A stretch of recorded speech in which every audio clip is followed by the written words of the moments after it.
With time, a seed becomes a tree, sheltering us. With time, a skill becomes a talent, empowering us. With time, a technology becomes a tool, enhancing us. By nature, time gives value to almost everything, yet the very thing our society gives value to, our money, loses value over time. This paradox warps our reality by defying the laws of nature, and it stems from the belief that $1 today is worth more than $1 tomorrow. Meaning money must always lose value. We built our reality off of this model. Time value of money, we call it, but in reality, this is just dogma. Since we can keep making more of it, we end up destroying our own purchasing power. So we put it in stocks, put it in bonds, put it in land, put it in funds, put it in crypto, put it in gold. But we are not oracles, so what do we know? We know that it's hard to get by. We know some people may never retire. Is time value of money a lie since it discounts the monetary value of our time? If time is money, how are they moving in different directions? We're working longer for less, we end up just giving away our freedom. Give up liberty for policies, give up our agency to the authorities. Because when our foundation is built on complexity, we simplify humans by giving up our humanity.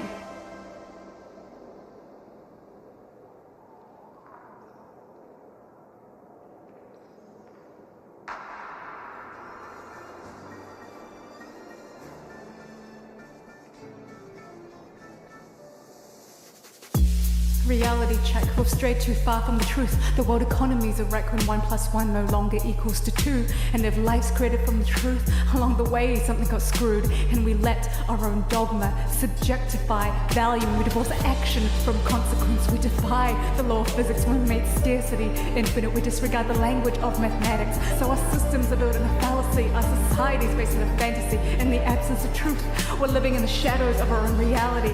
And that's the root problem. Man-made rules can be broken.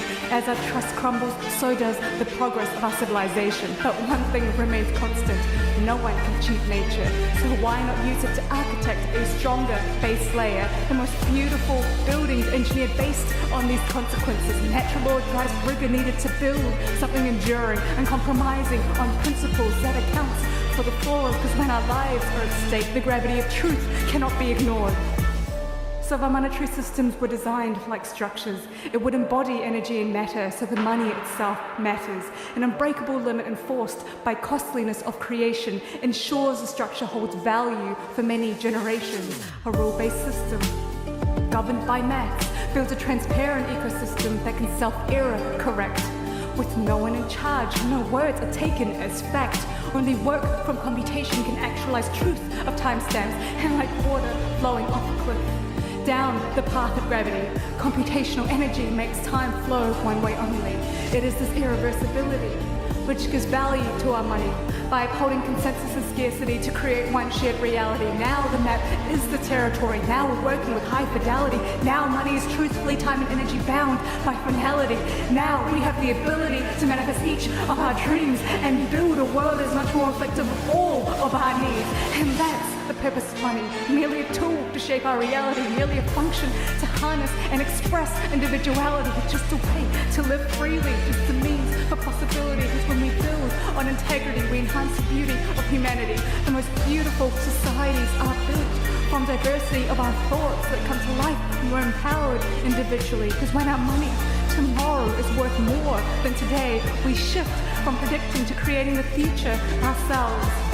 And when our money grows in value, we grow thoughtful in how we use it. Natural law drives rigor needed to fund something enduring, something truly worth it, something that pushes the sky's limit, something only possible when our real value and consequence exist in boundless virtual dimensions. Imagine potential creations, fueled by monetary life force, lasting for many generations. We will venture into new territories and unleash these possibilities once we learn to embrace the truth of our reality.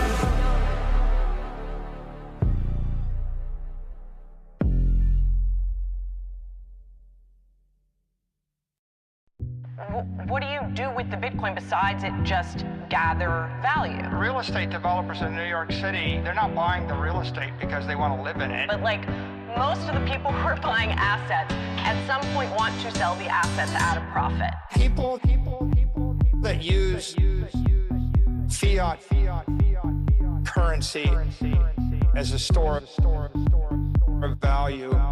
We call them poor. We call them poor.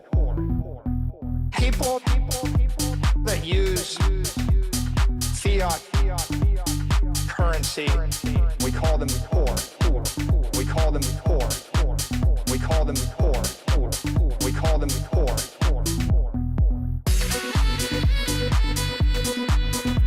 There's a name for them.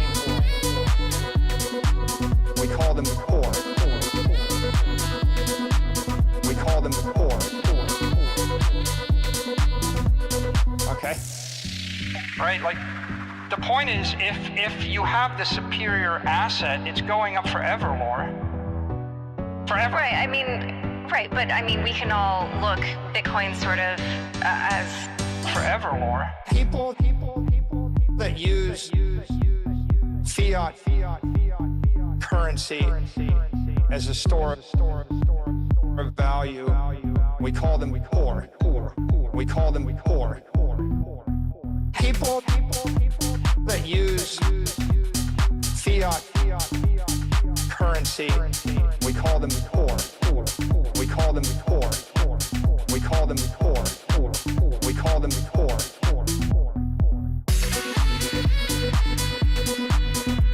There's a name for them. We call them poor. We call them poor. We call them poor. We call them poor.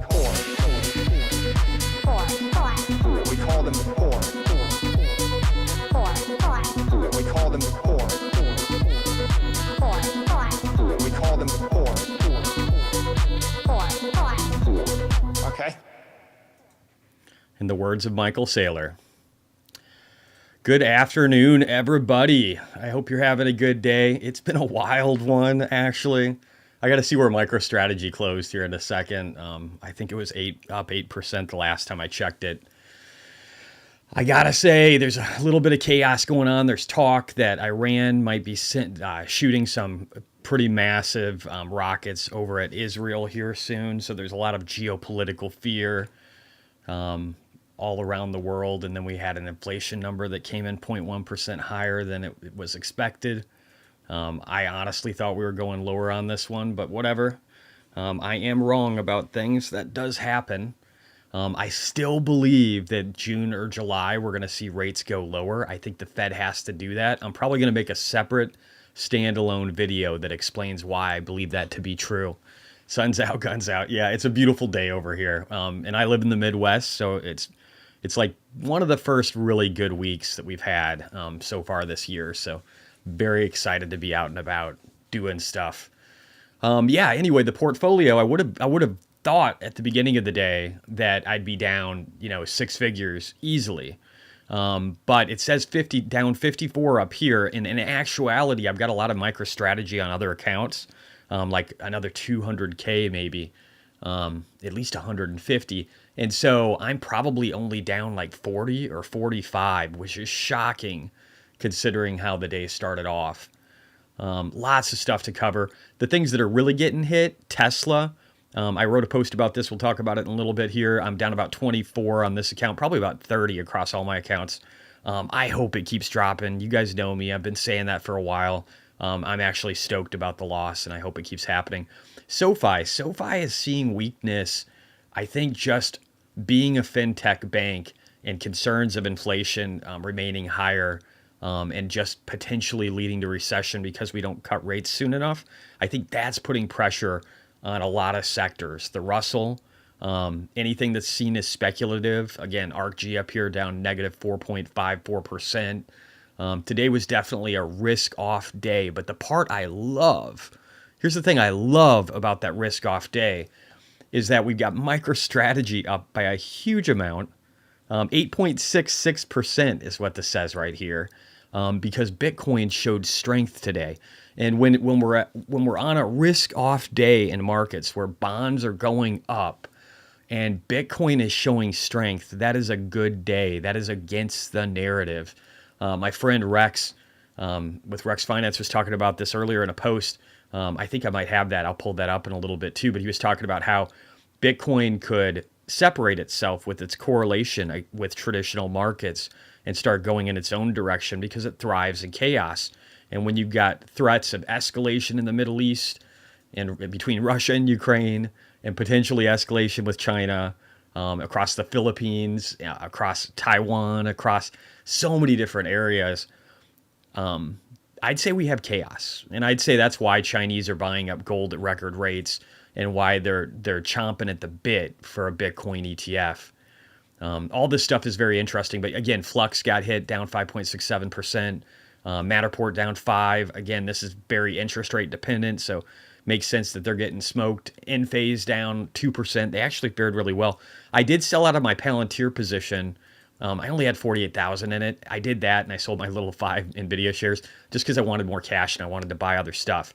And I did that. I bought some Ethereum, or at least ETH, the grayscale version of it, because I wanted to get a little exposure to that. I wouldn't touch any of their other products, but ETH's one that's got a pretty good discount to NAV, or net asset value, whatever the actual term is. I also bought Tesla calls. Again, I'm just going to keep doing that. I bought ARKG for 2026 for a $50 strike, which is roughly double where it is today. That's pretty much it. I was hoping for more to close. They did not. Real quick here, let's look at the heat map. So again, Bitcoin was above 70 just for a second there, which is just amazing. Really cool stuff. Bonjour, Wild Frenchie. Thank you all for joining today. Yeah, so NVIDIA up today. Meta up today. Again, some of the large caps that might be seen as more safety plays, I think, did all right today. But again, Tesla with its very rate dependent auto sector did not. And we'll talk about that a little bit later. Now, S&P. The S&P is below the fib line. We want to get above that. Could we trend down even further? I've been saying it for a while. We can. We can go either way. Rates were higher than expected today by 0.1%. We're going to look in a while why that's not such a big deal. But again, the narrative is that it is, right? And that things are changing and the tide is turning, and narratives win over what reality is. I mean, the majority of the time until it eventually finds it. And then it's always in the historical reference that it does. So yeah, so S&P, down 0.95% today. Let's look at the Nasdaq, and then we'll also look at the Russell 2000. And this is just the Nasdaq 100, but let's just look at where we landed. Again, rejecting cleanly off of that fib level. We could go lower. Stock market could go lower. I don't know if Bitcoin's going to though. Which again is super exciting. Oh, I can tell my daughter's home. She's kind of loud. Very excitable person. I wonder where she gets that from. Let's see here. Russell, small cap 2000, down 2.52%. So again, risk off. Just got its ass handed to him.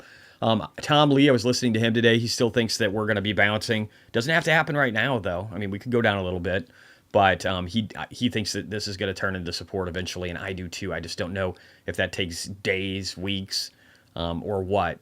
But I love that Bitcoin's going up so much. The shitcoin portfolio, or at least the main one, up about, it's at like 270,000, up about 32,341. Again, this portfolio is not that old.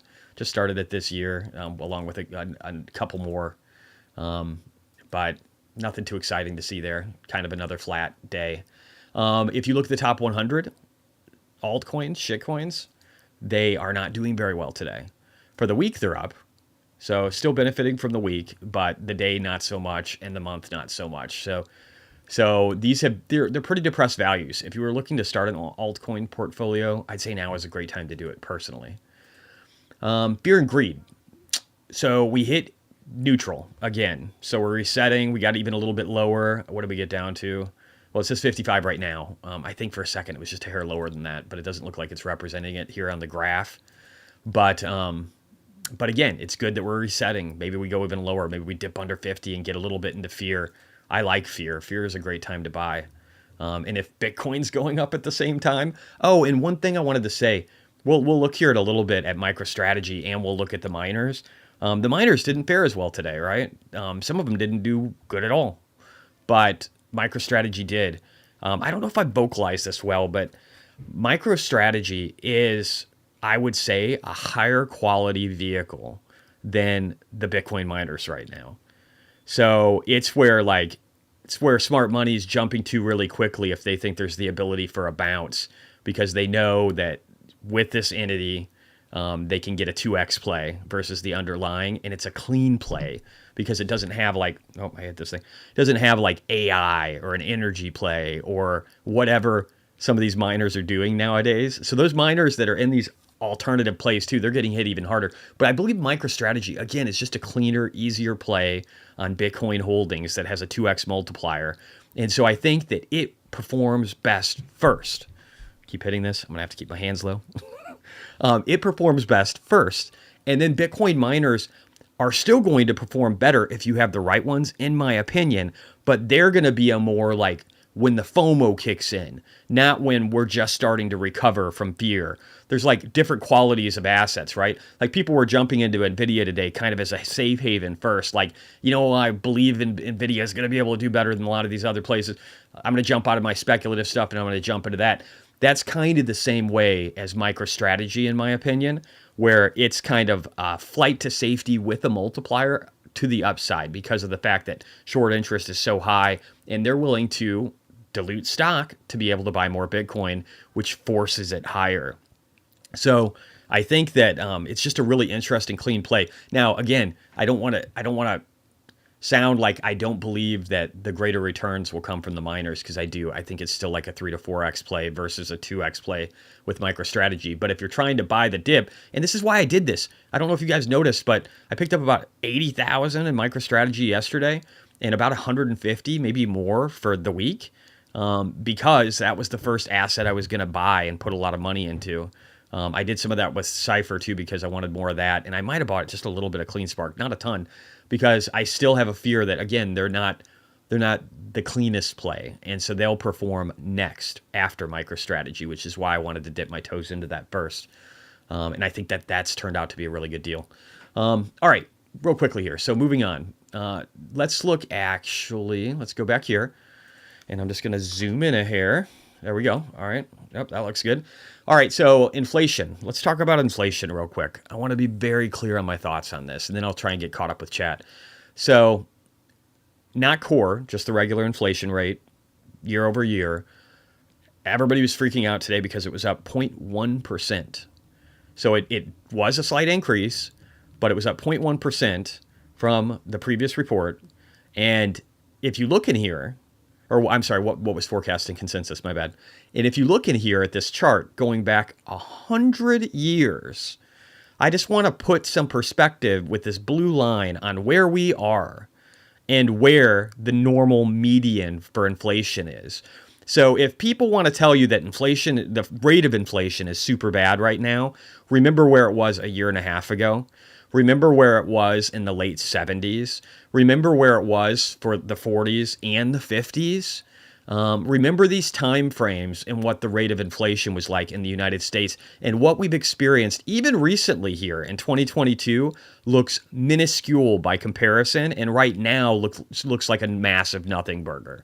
So I want to be clear that there's some people that believe now that they've got the winning ticket and that they're 100% right, that inflation is turning higher and will continue to turn higher. And I do not believe that that's true, or that story is finalized. Now, I do believe that can change, right? Especially with war. I've said this for a while. War can push things higher. I think the primary driver by oil right now is speculators within the oil market in regard to fears of war and oil going higher. So I think that's a massive driving force right now. There are some reductions in supply for other reasons too that are probably causing it, but I believe that that's a key driver that's bringing it up. And if that continues and builds in strength, I do think inflation can go higher. And I can be wrong about there being a clear narrative about lowering rates in June or July, but I still think we have to. And I'm going to make that case in a little bit. I wanted to show you one other thing here though. Core inflation. The core, again, not just the regular number, but the core, and some people love to refer to super core. They really love that number because transportation is a high part of it, and it makes it look like we're really spinning out of control, which people love if they want to believe that narrative. But core is a pretty good number. Again, it removes energy and some other components, but if you look here, even here, it looks like, again, that we're above previous inflation levels, but still not the crazy levels of the 70s. And you can't see the 40s and 50s over here, but still just nothing in comparison to those. And you have to remember too that we are the greatest oil producer in the world. Since the 2008 financial crisis, we started producing oil at a rapid rate. Right now, if you just compare us to where we were at those times, we've got about a fourth of the demand of oil imports that we used to have as a dependency. And then going back to the 70s, it's way lower. So we like oil shocks around the world. There could be some reflection in gas prices. We need to build more refineries here. So we could see some of that, but actual oil prices are going to be much more controllable. We produce a massive amount and more than we need. So I just want to be clear. And we do buy some, but we don't need to. It's just working with other countries, right? Now, let me see. What else do I want to show you here real quick? I don't want to jump into that yet. Or maybe I do. Yeah, so JP Morgan Pro says that the Fed has it backwards. Rates need to be cut to lower inflation. I won't read this whole thing to you, but it just has to deal with the housing market and all these other markets and even the government itself and why they need rates to be lower. I also wanted to show you inflation and provide more perspective on what it references. So this is what the inflation looked like today. Auto insurance is an insanely high number in here. Now, keep in mind, I did a post earlier that said that the price of vehicles dropped by 10% in the last 9 months. In the last 12 months, with the average sell price for Tesla for vehicles has actually dropped over 50%. I showed that in another post, and I'll bring that up in a little bit here. But auto insurance rates will slowly start coming down. We're seeing the peaks of them right now. So we're seeing some seasonality that references, numbers for auto insurance at a norm, and then again where they've reached and where they're going to peak, and then we'll start to see them rolling over. Rents, we know rents are still coming down in the future, so that should continue. Housing is up. Housing inflation is up. And that might continue for a while. We have this problem, and maybe rents stay higher too. We have this problem where we have a ton of illegal immigration. I don't know if we're up to 10 million people in Biden's presidency, but it's a lot. It's more than double what we had under Trump's. And I'm not political at all. I actually don't like either one of these guys. They're geriatrics who should go to a fucking old folks home or golf or some shit because they need to be there. They shouldn't be running countries. But either way, these are just facts. We know that we have twice as many as we had before, and 5 million more people. You're going to need housing for these people. So if there's any areas where I might have concern, again, war could be an inflationary concern. And if we have too many immigrants coming in, especially over the summer months, and we're not controlling that flow, I do worry about rents and housing because we're adding a decent clip of people. And So again, if we do have some concerns, though, maybe these could pick up. Housing going up in value, though, still benefits homeowners, which is 63% of the economy. So some of these things are coming down, like auto insurance for sure. And again, look at other areas here. It says new vehicles down 0.1%. They're going to get lower, lots lower. Used vehicles. Also, how strong can the economy be? At least within the service sector, when you have airfare going down 7.1% and rental cars down 8.8, we are starting to see weakness here, guys. So, and we want to lower rates and be ahead of that weakness. We want to do that for a few reasons. We want to help the auto market. They desperately need our help. And let me actually just jump. I think I got a better one here. The auto market needs our help. We've got, and here I say, hey, we have to lower rates. If we don't, we'll send the country into a recession and we're in no condition to handle it. And we aren't. We can't. Our debt will have massive issues if we go into recession. We need to collect taxes to pay the bills. If we can't do that, we're already way over budget. We'll have to print more money. And again, I don't understand. People say, oh, well, we don't need to lower rates right now. No, we have to, because if we don't lower rates now, we're going to have to start printing more money as we go into a deflationary spiral here eventually. And so we're going to be getting to areas where things get worse. And we have to offset this. The auto sector is getting crushed. The real estate market is getting crushed. Commercial real estate is getting crushed. And even just our government can't sustain the levels of debt that they have. They can't issue bonds at 5 and potentially, like some people think rates are going up 6%. They can't do that. It's already the majority of our budget. It's greater than, here, 1 second. My dog is being a pain in the ass. I forgot to put my little doggy gate up. So give me 1 second here while I get rid of her. Nope, wrong one. 1 second. Leave, please. Thank you. Bye. All right. All right, I'm back. I'm sorry. She's a geriatric dog. She has to pee all the time, but not on my watch right now. I'm doing this. So yeah, we have all these markets that are going to get destroyed. And here's the most important one to the Fed. The government.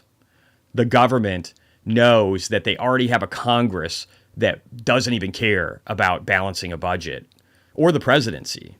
I mean, nobody does, right? I can't see a Republican or a Democrat, not serious contenders right now, that even give a shit about budgets at all. None of them.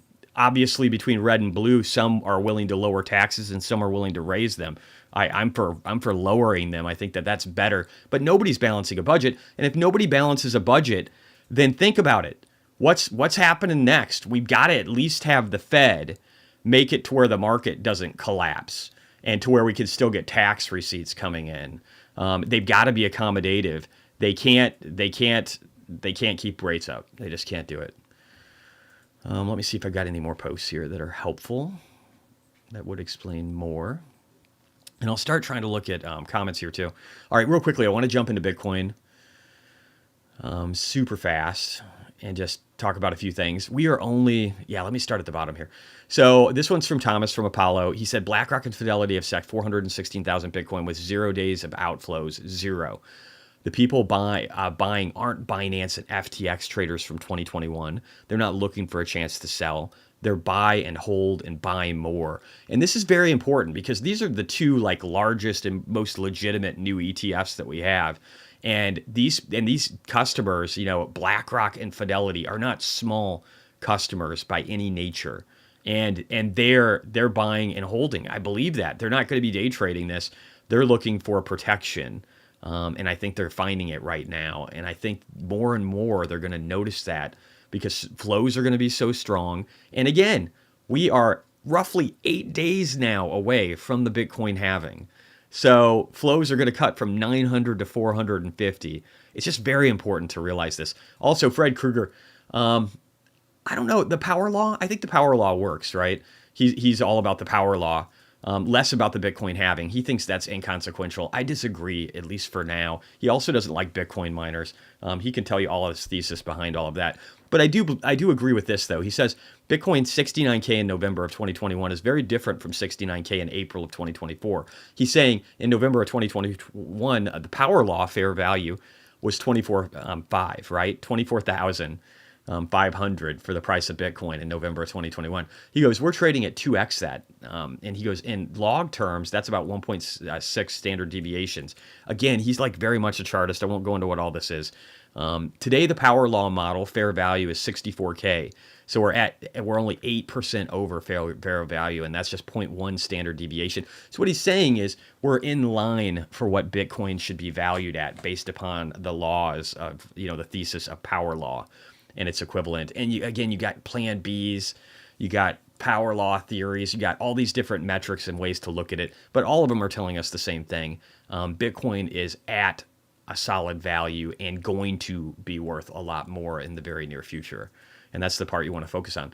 Dan Held, he's an OG. He said, U.S. government steals part of your paycheck, prints unlimited money, has $35 trillion of debt. Bitcoin has a fixed monetary policy, no counterparty risk, completely in your control. Which one do you trust? I'm going to say Bitcoin. I'm going to say Bitcoin because I haven't met a politician I trust. I haven't met a government I fully trust. It doesn't matter what parties are running it. So I'm going to say Bitcoin. And then I just wanted to get one other message here from my boy Michael Saylor that I think is very thoughtful. So we're going to listen to this real quick. 1 second here. This is a good one. Yeah. Is your strategy you just don't give a shit? You're buying no matter what, like periodically? Yeah. Yeah. I gotta say, that's a pretty solid thesis. Just fucking keep buying. I agree with that. And again, if you bought on the dips, MicroStrategy treated you really well, and the miners will in the near future, I think. All right, real quickly, I wanted to jump to China and then some Tesla talking points. So real quick here. So I just wanted to point out, I've said this for a while. I was just listening to Paul Haug. I'm still finishing that YouTube video, but it was an interview with him from Forward Guidance. Oh, better not touch my mic. And he was talking about how China's debt to GDP right now, they believe it's roughly 310 to 320%. So 2x, actually closer to 2.5x the United States' current debt levels, and heading towards 3x our debt. So if you're ever, and this is just public debt here, so it looks tinier, but it's also just a damning article. The source is from the International Monetary Fund. The most optimistic outlook, and it looks like shit. So do not buy China is what I'm trying to reiterate, and I will keep trying to reiterate that to save as many people as I can. Also, this is a stock for a Chinese cement maker that got halted after a 99% crash in 15 minutes. Do you think that's a good sign when the cement companies are plummeting to zero in 15 minutes? Do you think that's a good... Does that make you want to buy BABA? Does it? I don't know. I'm going to say no. I'm going to say no, it's not. Also, I'm going to be following... in the near future here, and I don't have them pulled up right now, commodities. I'm going to start following them a lot, and posting about them, especially petrochemical. Again, my boy Paul Haug talking about how he believes that's probably one of the cleanest leading indicators, is focusing on petrochemicals and in order to see what problems are arising from a weakening or strengthening economy, and what that could mean for inflation. So I'm going to start monitoring more of that to try and just give you guys better views into it.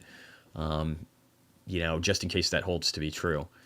Trueflation today, again, has us going down yet again. Areas in transportation, it looks like gasoline and other fuels and motor oil, it shows drops. And again, this should be more real-time data, so we'll see if it holds true.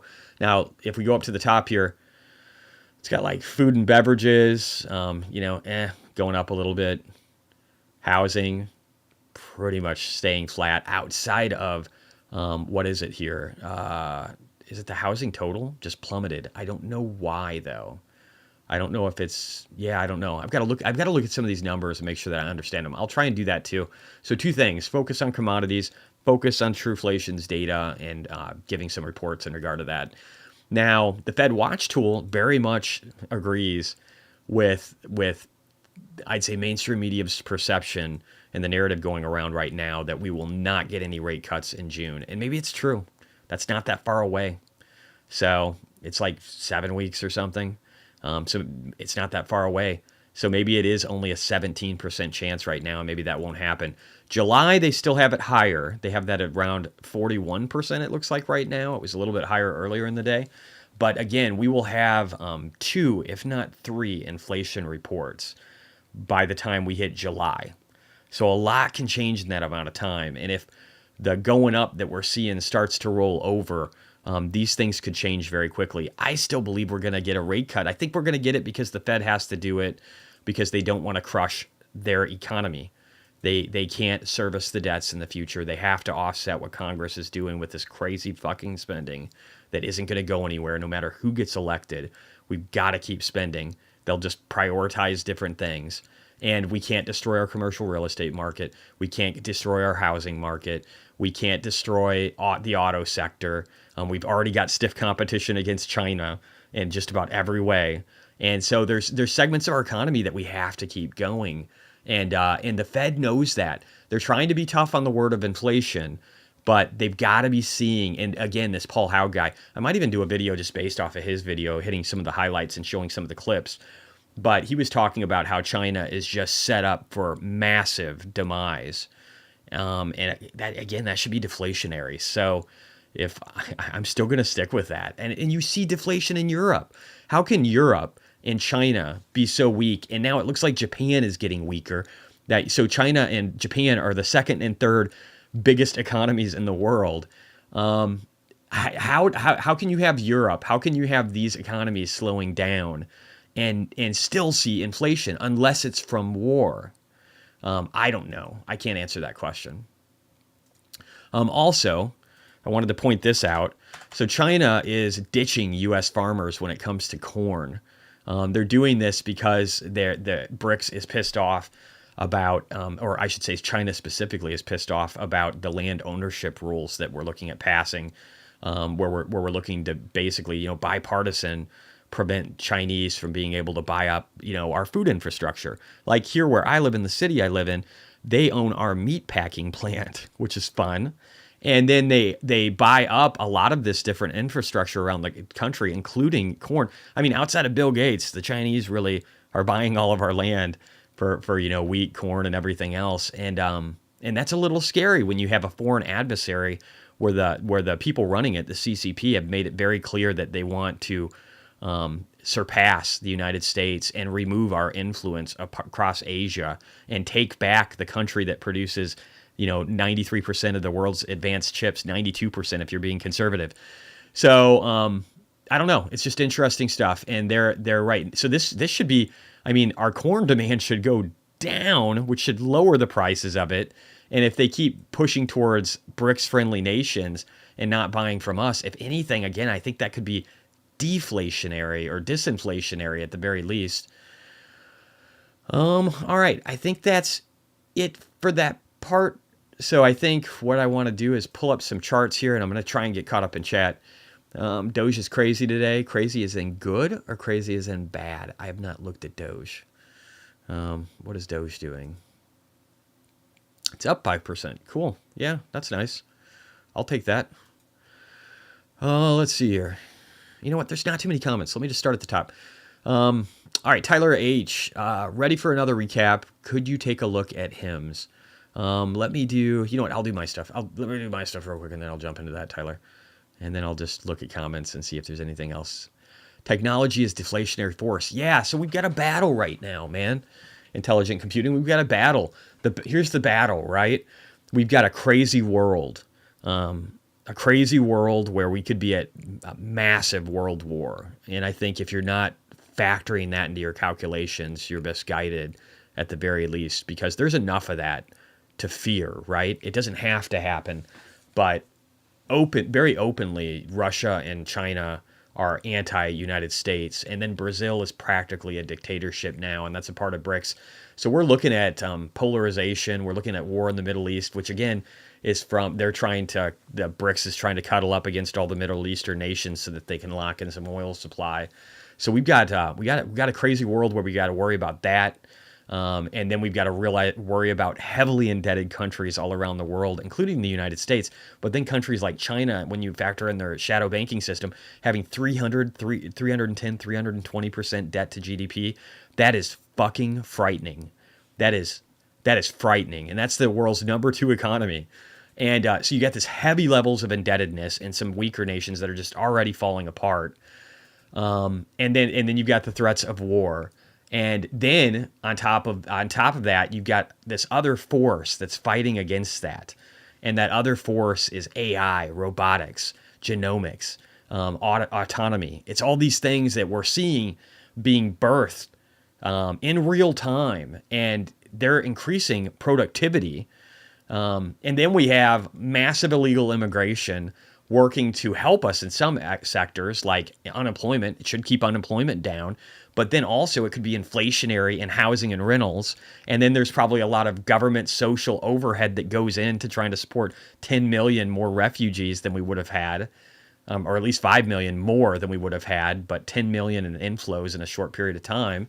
And so you have just a lot of really strange dynamics all working against each other. It's like a war against each other right now. And we got to see what's going to come out on top. But I think at the very least, Bitcoin is going to come out on top because, again, well, let's just pull it up. Let's pull it up. That's a great place to segue, right? Let's look at Bitcoin. Let's look at MicroStrategy. Let's talk about the fact that Bitcoin is above the heart line again and looking to break back above an area that it had broke above this previous resistance zone that goes back, to a week ago, or I'm sorry, 3 weeks ago, and that we broke above, then fell underneath, and now we've got a pretty large wick. We're back up at this level. If we close the day above this previous resistance level, it would be pretty awesome and shocking. And let me see here. It looks like we're above it here, but I actually need to clean it up a little bit, because if we look here, that's really the level. So yeah, that's more accurate. So again, we're below this level right now, but if we break above that at the end of the day and we can hold this level of support after testing down yet again, I don't know, it's still pretty bullish. And it's a pretty bullish bounce. And then again, let's look at MicroStrategy and just see how well this thing is looking to rip some shorts. It's looking to destroy them. And don't get me wrong, the markets could go down in the coming days still. But MicroStrategy bounced 8.67% today. If Saylor wanted to, he could just sell more stock right now and buy more Bitcoin. I don't know, maybe he already did that. Maybe that's what caused this drop. And then he could just announce, hey, we bought more Bitcoin, and it would just destroy the fucking shorts and probably squeeze it up to 2K. That could happen any day. So again, my primary motivation right now is buying MicroStrategy on the drops, because I believe Bitcoin to be the strongest play right now across everything. And then next play is probably miners, especially if they take dives. Because again, I think that the support for MicroStrategy is in like the 1100s. It could go down to 800 if things really got crazy. I don't know, though. From the price strengths I'm seeing here, if I look at this on the weekly, and I drew this out earlier, we're still 22% off the high, but this looks like a bull flag, especially with this wick here and this wick here. So it looks like it wants to break up, and the measured move gets us to at least 2,000 again, if not to the 2,200 or maybe even 2,300 range. So that's a lot of strength. But when I look at miners, I don't see as strong of support, and I don't see that level of price strength that we're seeing with MicroStrategy right now. And again, I'll just say this. If we invert this around with CleanSpark here, and we look at this, it looks like a W bottom, and I would be bullish on at least attempting to $11 range. I've been saying this for about a week now. A lot of the charts look like this. They've got like a gap or something that could give it a 29% drop. And so, again, I'm not as eager to jump into these plays. Cypher, I think, looks a little bit better. And again, these are my favorite miners. I'll show you something else in a second. I'll show you how the rest of these miners are faring versus even just CleanSpark. CleanSpark was up 0.24%, down 0.24% in after hours. So we're sitting on 420. For Cypher. And if you look here, again, it's kind of got this support here. Sure, it could drop down to maybe 3, but that's not as far as what CleanSpark could do. And again, it's a small cap. But I think this one is also finding a lot more strength because, again, it's got this peak volume underneath of it. And if we drop down to that level, it's just not that much. But I would buy. I'm a heavy buyer here in that $3-ish range. Heavy buyer of Cypher. And again, in the 11s or something like that in CleanSpark, heavy buyer on that one too. If I just look back over here, I'd be a heavy buyer down here in the 12 to 11s because closing that gap, or at least part of the gap. Doesn't have to close the whole thing. Even if it closed part, that could be counted as, hey, we're looking for more upside. So I'd be a heavy buyer if we got that 29% drop for sure. And a lot of the others look like this. I'll pull up Bitfarms. I'll pull up Mara.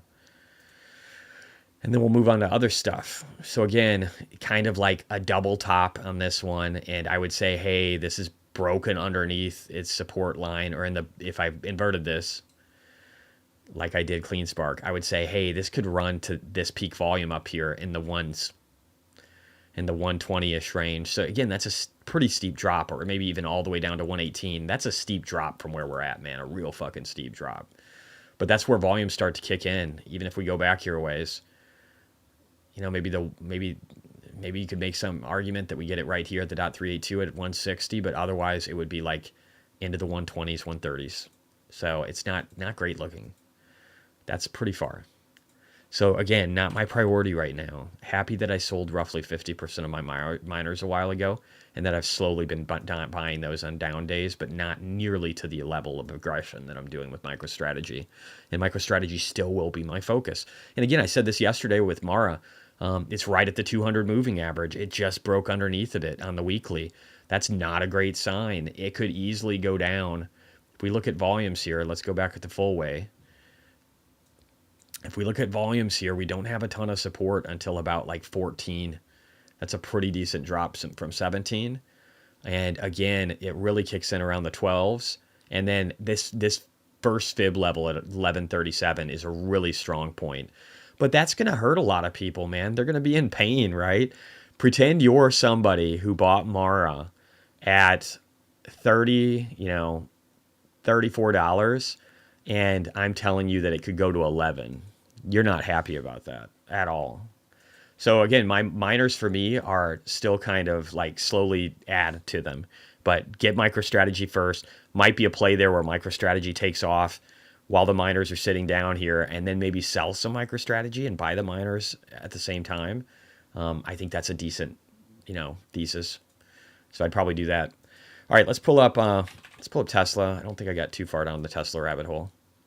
Oh, you know what? I might have some things I want to talk about with Tesla. So let me just look here at the chart. So we did close back underneath our breakout zone. Not super great. And I posted something a little bit ago. And yeah, you know what? Let me pull it up. I'll just talk to it real quick. Let me go here. 1 second. I'll talk to a couple of things in regard to Tesla all at the same time. Let's make this the Tesla show. All right, so I said, hey, maybe now is the time that we drop down and we try and close the lower end of that gap in the 140s. And I said that because I said, hey, it'll be interesting to see if higher inflation reads today will cause Tesla more pain. They did. It dropped further. Again, what are we at right now? We dropped 2.89%, but it's down 0.32% in after hours. I would expect that pain could continue. So basically, I think the inflation narrative could hurt them. And again, we know in the weeks ahead, they have earnings and we know they could be bad. So that one thing on its own, maybe not a big deal. But with the threat of inflation, maybe making it to where Q2 could be bad still. At the same time, I think is a narrative that people weren't hoping for yesterday. And they're getting today. So maybe that, again, gets us down towards that level. I think it's possible. And so I will be a buyer on the way down. Also, I wanted to point out that, again, like I said earlier, a year ago, people were paying like $64,000 on average for Teslas, according to Car Index or Car Guru Index. And today it's like 31, 32. So it's dropped by over 50%. And I should say in a year and a half, roughly. It's dropped by 50% in late 2022 to now, over 50%. Other car manufacturers can't say that. You can see the average for the index underneath here was like in the 32 range or something, and now it's like 27, so it's dropped a little bit, nowhere near what Tesla has dropped. It's phenomenal how much they've dropped. People think of that as weakness, but Tesla's still a profitable company, whereas some of these other auto manufacturers are not making profits right now, especially in Asia. They're fighting hard to hurt Tesla, some of these, or outcompete them at a reduced price, where like NIO is losing $2.5 billion or something. I don't remember if that was a quarter or a year. It's bad numbers. And again, some of these other manufacturers like BYD, Tesla makes with one car, and one Tesla equates to over 7 to 8 BYD models just for the profits, right? For the profits to be the same. So BYD is getting crushed by Tesla if you look at it from a profit perspective. And they've still got the ability to lower prices and totally destroy their margin in order to be able to sell cars. And they've dropped the price by over 50% in a year and a half. And they could still fucking do it more. So people who are betting against Tesla are just idiots, man. But yeah, Elon Musk will visit India this month to meet Prime Minister Modi and is expected to make an announcement related to his plans to invest and open a new factory in the country. I think that's brilliant. I think the Model 2 should go there in Mexico. once they finalize and really build it out well at Giga Texas, which they've been working on, it sounds like, since it opened. So I think we're getting closer and closer to the robotaxi, and I think that's going to be produced in Mexico and it's going to be produced in India, because there's no better place to have smaller vehicles than these countries, and you have a cheaper workforce. They'll be able to run it closer to margins like what they do with China right now. They already know how to build it out because they've done it in China. It might be just a little bit slower, but they'll be able to build it out in these countries and then deploy it in mass scale after they perfect in the United States. So he's totally going to do this so that because right now there's high cost in India with non-Indian vehicles coming in, just high tariffs. And that goes away if Elon agrees to build a factory there. And so they can start, if they have extra overflow in China, because they can't sell the shit there, but you've still got pockets of strength from the wealthy, the upper class of India, that can buy your Teslas while you build out your network there and get them ready for a mass vehicle with the Model 2. You do that shit. You do that, if nothing else, to beat China to this market, because these guys don't want to work with China. You do that shit. You help put money into India, and they're going to do that. I wanted to show this. Jeremy Lafave, my bud, pushed this one out, and I thought it was brilliant. It talks about survey findings for brand retention, and it shows that Tesla has an 87% positive review. How likely are you to choose the same car brand for your next car? I will never buy a car that's not a Tesla. I can't say never, but I can't see myself doing that for the rest of my life. So there's got to be another company that's going to be a lot better. Well, I'm not the only one that thinks that. 87% of people think that. Lexus doesn't have a good EV brand. Toyota isn't focused on EVs really at all. Ford cut away from EVs. None of these other companies that have these high retention rates are building the car of the future. None of them. And BYD needs to make 7 cars just to equate to 1 Tesla. For fuck's sake. Anyway, so I will be buying more of Tesla. I'm excited to buy more of Tesla. I hope it keeps dropping. I hope earnings suck. That's my take. I hope it all sucks. Because again, I want to get to $500,000 in my June 2026 options. Because Tesla is going to crush it. I don't care what happens. Here's the deal. I look at it this way. Out of all my investments from a safety perspective over the next year, which ones do I feel best about? Bitcoin. What do I feel second best about a year from now? Maybe 2 years from now? Tesla. What comes in after that? Everything else. Everything else. That's where my conviction lies. If you're looking for my level of conviction, this is where it lies. These are the assets that I hold the most. And then, like, again, Palantir for war. That's probably third in my book. That's probably third. Let's look at Palantir. How'd they do today? I didn't really look. And I'll try and get caught up with chat. I've got a low latency so I can keep up with it, and then I never read it. So let me try and get caught up here.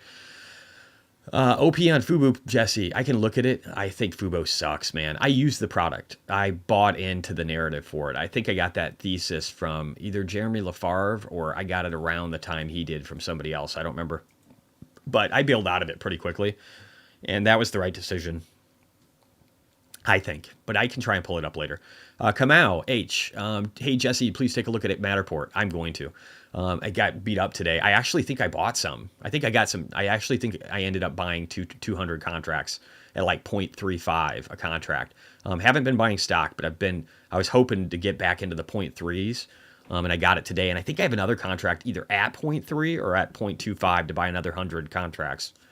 Wild Frenchie, you guys need to read The Price of Tomorrow. Oh my God, I love The Price of Tomorrow.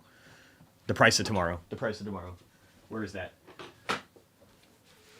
Jeff Booth, The Price of Tomorrow. If you guys want to understand what technology is doing to disinflate, you have to read The Price of Tomorrow and listen to Jeff Booth.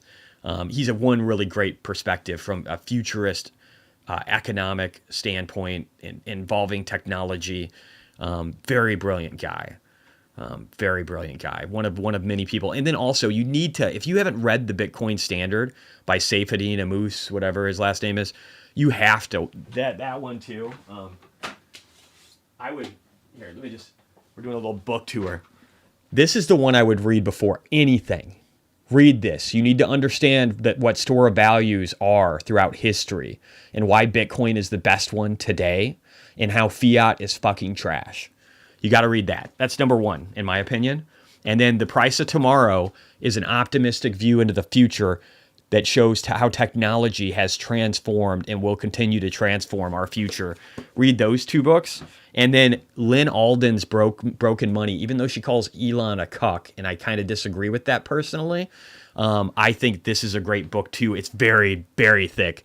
This is a good read as well. And there's some other books too. I'll have to talk about some of my favorite books and why I like them, but those are books you have to consume. You just have to, guys. They're so good. Just get an audiobook. If you're not a reader, get a fucking audiobook. Listen to it 3 times. Look up the fucking words if you don't understand them. The Bitcoin Standard is pretty easy to understand, in my opinion. It will change your life.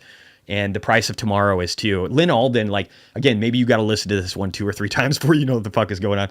But you need to understand the world around you and how it's going to work out and play out financially. And if you don't, you're going to make bad decisions, right? Jermaine Lambert, smash up the like button, everyone. Thank you. I would appreciate that. If you guys could hit the like button, it helps a ton. And if at the end you leave comments, even in chatting in here, I'm at a detriment because I've only got members in here, but chatting helps push the video out. So even if you guys just talk back and forth or cuss at me or whatever, it helps. All right. Wild Frenchie. Yes, buddy. Intelligent Computing, lol, Volkswagen isn't even on the brand retention list. Well, I mean, how could they be, right? There was the whole, like, them falsifying the toxicity of their vehicles for, like, decades and their diesels and how bad they were. They were probably asphyxiating their owners. Yeah, VW is the worst car I have ever owned. They are such pieces of shit. I totally agree. I've owned a few in my life, and they were the worst fucking cars I ever owned. Penny Sun, hey Jesse, any technology analysis book you recommend for beginners? I think The Price of Tomorrow is, oh, you mean TA, just TA. Fuck, I didn't learn that way, dude. I got nothing for you.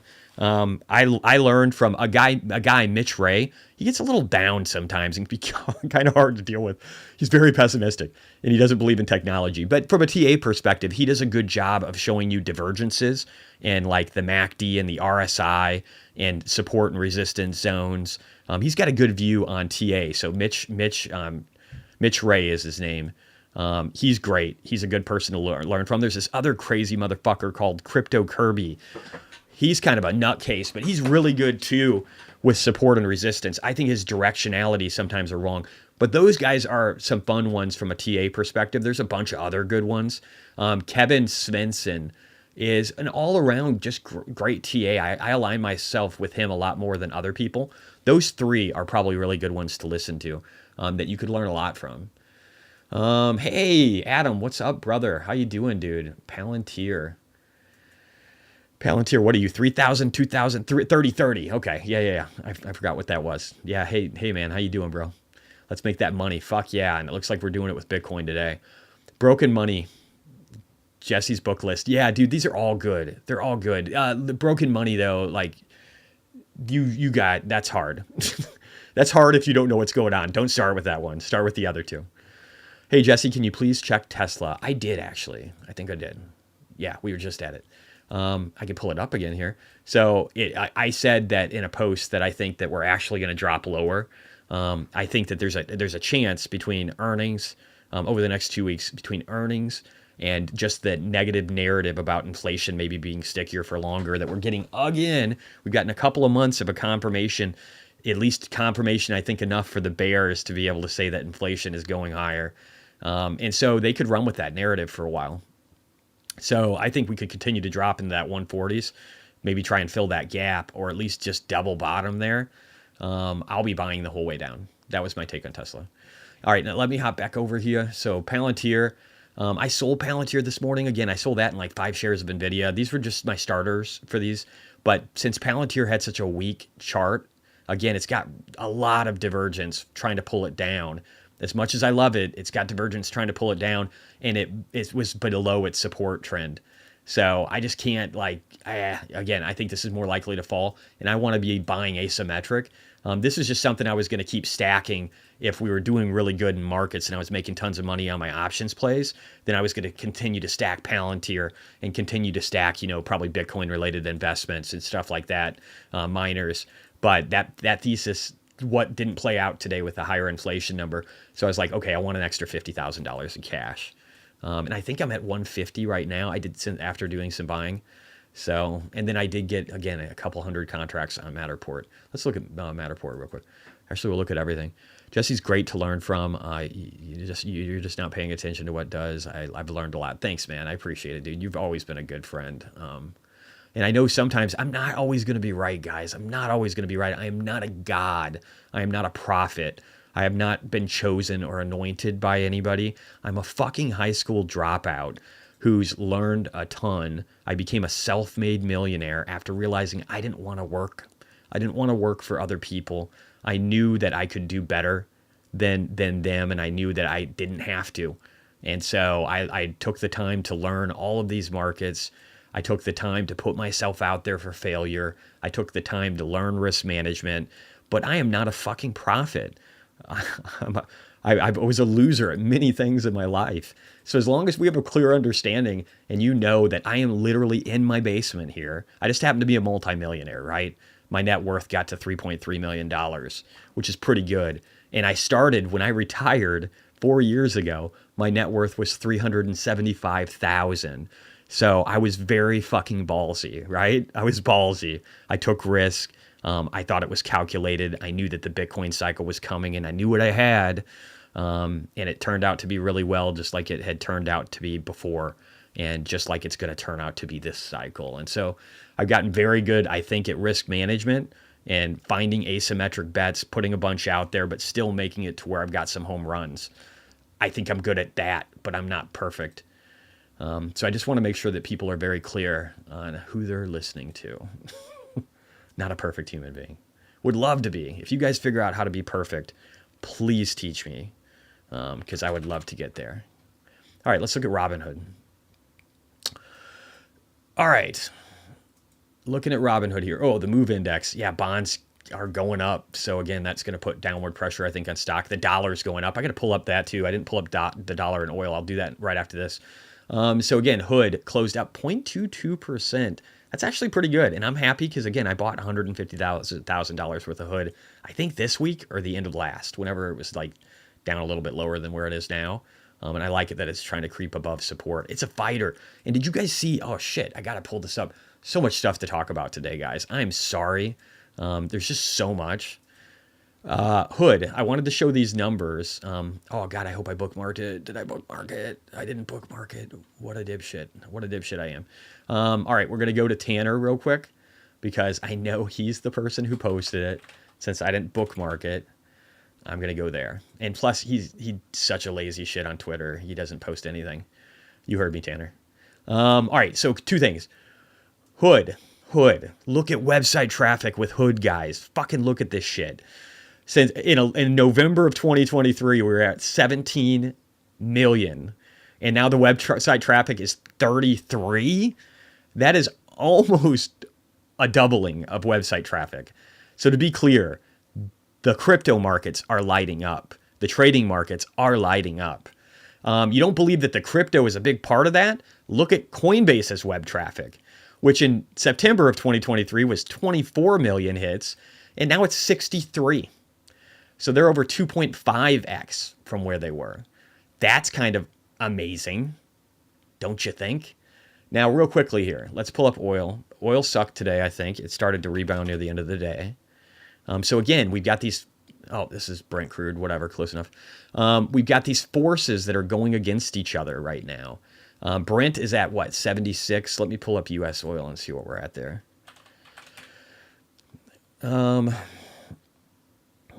U.S. oil is at 86. So again, these numbers, both of them are trying to break higher. And again, we were below this. I was talking shit because we were below it earlier today, but now we're back above it. So again, these threats of geopolitical risk could suck and bring inflation higher. But I'm going to argue that Bitcoin is actually riding that boat too. So fuck it. I'm ready to go. I got some MicroStrategy loaded up and ready to hit this. So I'm okay with that. Again, I think we've got safeties. And the dollar ripped higher, broke above. I said it was going lower. Guess I wasn't right about that. I hope that it breaks down from up here. I hope that it hits some of this resistance right up here in this 105 range and it can start retracing. But I mean, we could be going down for days, guys. There's a reason I got 150,000 in cash. Wish I had more. All right, let's keep rolling down the list here. Let's pull up some PayPal. Let's look at all the pain train today, SoFi and all these others. And then once we get through mine, then we'll jump back over to your guys's and I'll try and look at comments again too. PayPal. So we broke down beneath this, potential breakout zone. I was excited because I thought we were getting above it, and we were above it yesterday for a minute, but now we're below it. But I got to say this, man, PayPal was down at 65 today, and now it's back up like 65, 80-ish. So it's got some bounce in it. It's not doing too bad. I mean, again, it's down 1.65, but after the run we've had, and if earnings are good, woof, I think we're going up. I think we're going up with PayPal. Let me see. My buddy Adam, Palantir 3030. Guys, learn Jesse's TA. Use it for yourself. Don't follow blindly. Yeah, never do that. So much information. Yeah, I try and teach you guys a lot and give you my perspective. That I'm another voice in a sea of voices. That I think I'm an intelligent voice, and I'm providing some level of alpha, and I'm trying to do it to where you're focused on macro fundamentals and TA, and understanding a bunch of news-related events. I try to provide clarity, or at least my perspective, to them. Mark LeBlanc, yes sir. What a fucking day. Corey Dreyer. Ask anyone's wife. They're all perfect. Oh, yeah. Yeah, my wife definitely believes that. Andrew, any thoughts on the Bitcoin halving via sell the news event? I mean, it depends on what we do before. If we keep climbing and maybe we break out into new highs and then the halving comes, temporarily it could retrace. I don't know. Here's the thing. I posted this before. I think that Bitcoin is going to, like I posted in the second halving, it took 10 months for miners to kind of get back to normal transaction levels again. And then over that time, difficulty rose. So maybe it even took a little bit more. On the third cycle, it took about 4 to 6 months, or actually it was closer to 6 months. And again, maybe it took just a hair longer than that for them to get because of the difficulty increases. But it took about 6 months to get back where they were in profitability. With all the inflows, potential inflows we have sitting in front of us right now, and just all the pipes that have opened up, I would say we're 3 to 4 months now. So I think whatever we're looking at, I think it doesn't last that long. And by the fall, at the very latest, I think Bitcoin is screaming higher. It's done at least 92, and maybe by the end of the year, it's still hitting $149,000. I still think that's happening. I don't know what path it takes to get there, but that's what I think is happening. And if you look at the power law and all these other different metrics, they show something similar. If you look at Plan B, he shows something similar. And I tend to agree, especially from the macro perspective. There's a number of reasons that could happen, whether it's war or whether it's money printing. I think it's happening. All right, Andrew, any thoughts on the Bitcoin? No, that was you. Maytag, I love that name. Jesse rocks with TA. We need Adam doing content again, too. Yes, we do. But I can understand why he might be burnt out as well. I don't know why. But I could see it. I get it, man. I totally get it. Out of all people, I get it. All right, so let's move on from PayPal. Let's go to SoFi. I think they got butchered today. I'm not in a hurry to jump into SoFi, guys. Just because of that banking-related risk narrative, I don't know. I haven't bought this one yet. Again, I can see it trying to get up, but I don't know. I don't know what happens here. I still think we could drop. We might have a little baby gap down here near the 5s. Doesn't have to happen, but this is just one of my lesser conviction plays, especially after how well Hood has done. Their virtual cards, all the shit they're doing right now, the 3%, everything they're doing, the 3% rollovers with IRAs if you're a gold member, everything is good. And I got to get my gold card. I got to check that out. I got to see if I made it yet. Hopefully I'm getting my gold card. I want the gold card. But Hood is just very exciting, and SoFi needs to do more. They need to do more. They're definitely a bank. They have the ability to kind of do different things. But I don't know, man. To a lot of people, I think Robinhood is starting to feel like a bank. So we need to see SoFi do more. And I say this with like $200,000 in calls that can be worthless this year.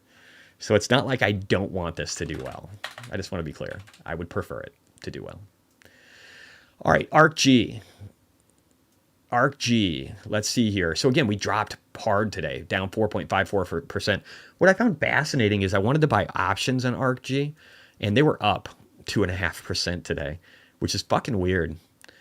Very strange. That's not normal. It's interesting too, because options sometimes can show you the bottom before the underlying stock. Not always, but they definitely can. They can be a leading indicator, from my experience, of a bottoming pattern, because the smart money starts to go, the risk to reward on this is pretty sweet. I'm going to dial in. So I don't know. I feel like they might have been doing some of that today with ARKG. And let me check something real quick. So yeah, just looking, look at this. It was up 2.86% today. That's interesting, right? Just like MicroStrategy, I think, is a good indicator of a bottom, or at least strength on a multiplier near the bottom.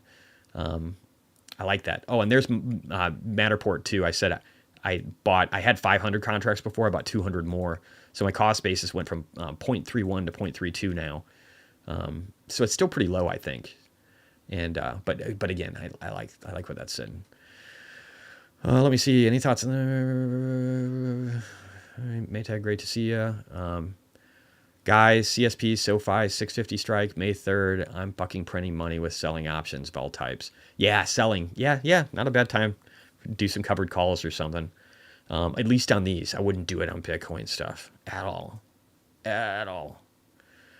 Robinhood has that pizzazz. They do, man. That was just, yeah, they do. And it's not just, everybody's kind of starting to enjoy Robinhood. I think Vlad has done a good job with the company. The presentation was great. People were there with wonderful hair, and they obviously enjoyed it too, and then published a bunch about it. But it's just, I think the narrative is really positive around them. And again, doubling of network traffic in 5 months or 4 months or whatever is a great sign. We know that a bunch of people like me are super excited, and they're probably getting more people rolling over IRAs. There's probably a lot of money flowing in there. Kumar Giodi, hello Jesse. Hope you're doing great, man. If you can share your PayPal options and stock move, that would be so I have showed that before. I am not buying. So right now, if you look down at the bottom here, and I have this, if you look at the top, guys, of my pinned post, I've got the portfolio allocation, and then the next post underneath of that literally shows everything I owned as of the last time I updated it. It's a couple days old now. I think I did it over the weekend, but it shows these options plays too. It should have those listed. But so for PayPal, I wouldn't buy these at all. I wouldn't buy them. I got 223,000 in them. I'm prepared for them to go to zero. I don't think they will, but I wouldn't recommend buying. There's just too much risk there. I bought these in like June of last year. So I'm down 35%. I've been buying these January 16th, 2026s. They've done quite well. They were down 4% today, but I'm up like 43 grand or 37% on those. If I'm dialing in, that's what I'm dialing into, but I kind of hate that they're up so much. And again, I think this is because it's an early indication of the bottoming of PayPal.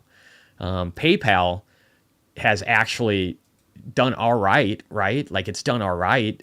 You could see where it was down at, like in February, it was at 56, but it's only at 65 right now. And how much of an improvement is that from the bottom? Let's just look. So it's, I guess it's 15%, but the options that I have went up 37%. So they're 2xing. So they're acting as a multiplier. They're feeling bounce.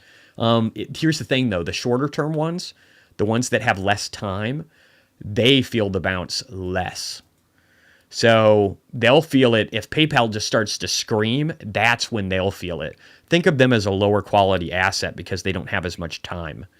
So the high quality asset that you can buy and not have to worry about as much are these January 16th, 2026s because they have a lot of time to play out. But the return from the lower quality asset that has one less year to play out, the return on that could be exponentially higher, but it won't bounce right away. Just like miners. MicroStrategy is going first, then miners. Same concept here. The further out, 2 year out almost, January 2026 is, they will go up first because they're higher quality. Then comes the stuff that's shorter dated. So people don't realize this about options. You just have to realize, and you want to buy yourself time. That's why I don't buy the shit I have on 2025. That's my advice to everybody. Let my bags go to zero on these. If they go up, or if you want to be risky, put maybe 10 or 20% towards that. Not financial advice, but I would be focused on time, because theta decay will fuck you. Don't get fucked. At least not by Marcus. All right, let me see. I'll get caught up with comments again in a little bit. I'm going to go back a ways here. What did you say? Should I sell them and buy January? Yeah, it's up to you, man. I don't know what your position is. I would look at the options video that I put out there, and I would look at the calculator and see if you like the risk to reward as well, because the reward is going to be less because you've got some of that already in the premium because you're giving yourself more time. So just look at that and see what it gives you and see if you like it. I'm not selling mine yet. I think we still have more time, but I'm mentally prepared to be wrong and to lose, $225,000, whatever it is. I don't remember. All right. So what did we do? We did ArcG, we did SoFi, we did, let me see, I'll do a Square real quick, and then I'll do some of my smaller ones, and then we're going to jump into your guys' request. Thank you guys for being patient. So Square today, down 1.84%. Thing I don't like about Square is we still have, we could drop. We had a good wick off of it. It looked really good and nice, and like we want to go higher. And maybe we still do. Maybe Square is benefiting from the Bitcoin plays too. You can buy that stuff on there. So, and then there's, again, just money flows and things. Maybe they're still doing all right. Maybe they're still seeing growth. Forward guidance didn't look bad. So, but if it doesn't, like we've got this daily gap where we could drop down into the 69 range. It's funny, a bunch of these, like PayPal, we're looking for 69. Square, we're afraid of 69. And then I think we were talking about 420 a second ago. Weird. Elon would love that. All right, Matterport. Let's go there. Let's roll through the rest of these, and then we'll get to your guys's. I'm hungry today. Sorry. If you're playing Bingo Jesse, I am hungry today. I don't know why. I think it's because of outside raking and doing shit. So I don't know if I'll be able to do a super long one. We'll see. All right, so Matterport down 5.47%. So again, that's why I was able to get that dip. Up 1% in after hours. But I don't know. Maybe we retest the low down here for a W bottom. It's possible, just with the narrative of inflation being so ugly right now. So that could drop more. Flux. I think Flux dropped, but I just had bigger fish to fry. I wanted, again, like there's other things that I wanted to buy. Tesla, a main one. This will come later. I already have like 55,000 in this, and I'm still up. But I think we're going to try and grind. I think the 50 and the 100 will push us higher, but maybe we can get down into the low fours. That's possible. All right, let's look at what else we got here. What's the other one? DLO, our Latin American e-commerce play. That's not Mercado Libre. I don't know. It's looking all right. Didn't drop too far. Found support on the 50, only down 1.69%. I'd say that was pretty strong today, considering what the day was like. All right, let me go over and look at what your guys' stuff is. All right, back to Tyler. Ready for another recap. Could you take a look at HIMS? About a month ago, the CEO responded to post saying it could be 100X. It's a telehealth company. Yeah, okay, I know all this stuff. I know Adam got me into them for a little bit. I wish I would have held on to them. I would have made a decent amount of money. But I just didn't focus on it. It wasn't really my thing.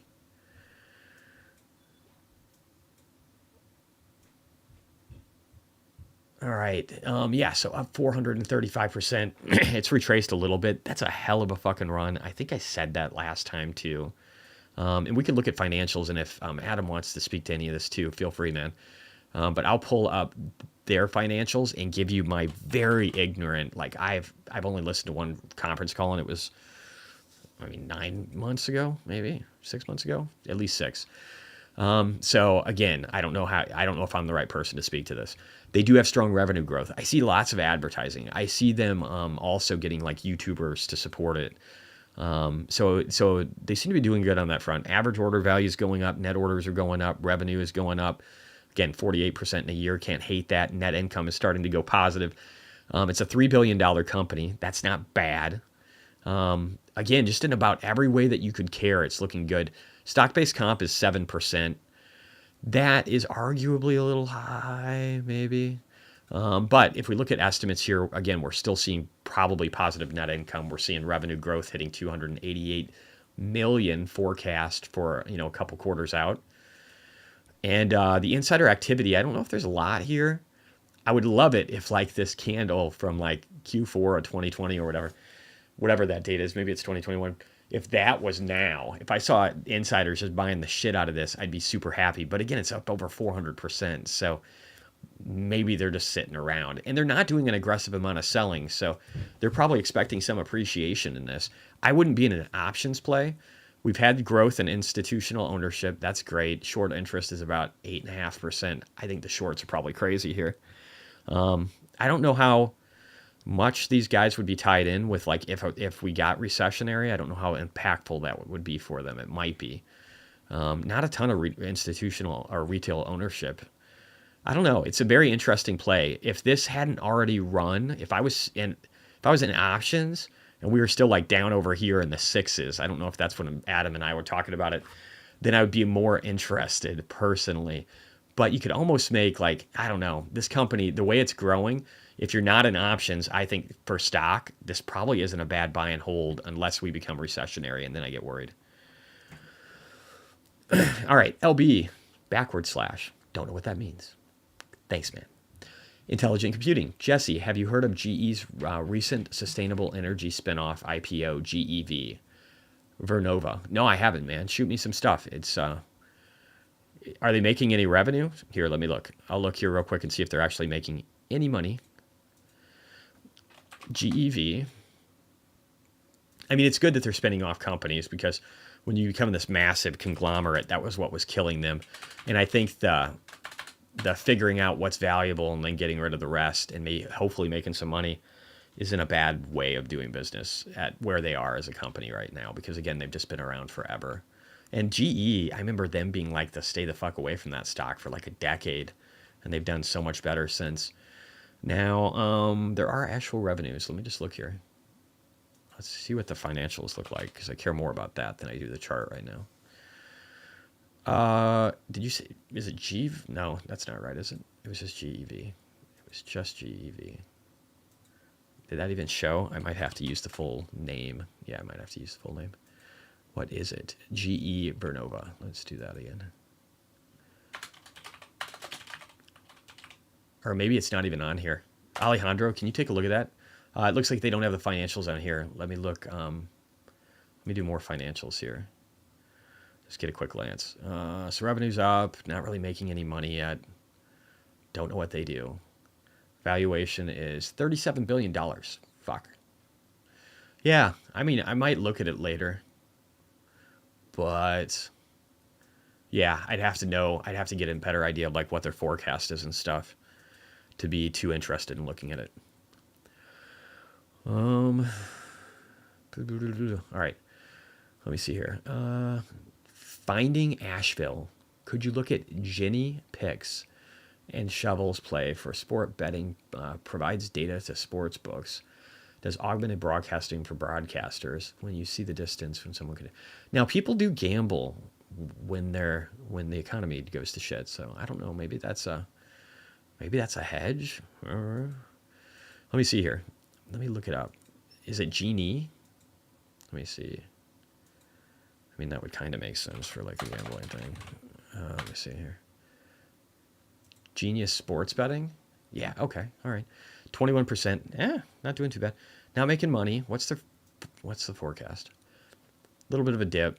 Trying to get to profitability. What do they have for stock-based comp? So insiders have done nothing. Well, you have no data. Institutional ownership is growing. Short percentage is less than 4%. Estimates are, again, like, okay.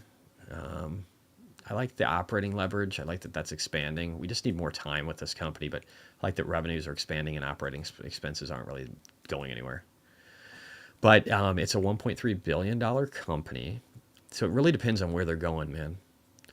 They've got cash. Their cash position was getting worse, but now it seems like it's starting to stabilize. It doesn't really have retail. But yeah, just based on the valuation, I just don't know. I don't know. It all depends on how well they can start making money. What are they making in revenue? 127 million.